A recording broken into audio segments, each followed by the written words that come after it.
အားလုံးပဲမင်္ဂလာပါရှင်မေးရွှေထရနေကြိုဆိုလိုက်ပါတယ်ဒီနေ့မှာတော့ညီမတို့စီကိုအသစ်ရောက်ရှိထားတဲ့ Mindia ရဲ့ Toaster Oven 25 liter လေးနဲ့မိတ်ဆက်ပေးမှာဖြစ်ပါတယ်ဒီ oven လေးမှာဆိုလို့ရှိရင်ဘယ်လို function လေးပါလဲဆိုတာကိုညီမနဲ့အတူတူကြည့်လိုက်ရအောင်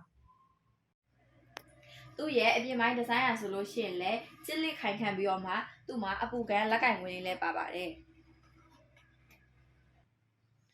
သူ့မှာအပူချိန်ကိုထိန်းချုပ်တဲ့အပူထိန်းခလုတ်လေးလည်းပါတယ်။နောက်တစ်ခုကအပေါ်မီးအောင်မီးကိုရွေလို့ရတဲ့လောက်ဆောင်ချက် fashion ခလုတ်လေးလည်းပါပါတယ်။နောက်ထပ်တစ်ခုကတော့သူ့မှာအရှိန်ကိုရှိန်လို့ရတဲ့တိုင်မာခလုတ်လေးလည်းပါတယ်။သူ့ရဲ့တိုင်မာခလုတ်လေးမှာအချက်ပေးစနစ်လေးလည်းပါပါတယ်။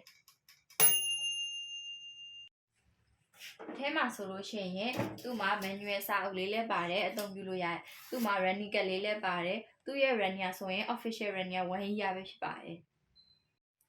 ဒီမှာဆိုရင်ပေါင်မုတ်ကင်တဲ့ဘန်လေးပါတယ်နောက်တစ်ခုကပေါင်မုတ်ကင်တဲ့ဒီနောက်ထပ်ဘန်လေးတစ်ခုလည်းပါပါတယ်ပြီးရင်ပေါင်မုတ်ဖုတ်တဲ့ဘန်လေးနောက်တစ်ခုလည်းပါတယ်သူ့မှာနောက်တစ်ခုကတော့ဒီလိုမျိုး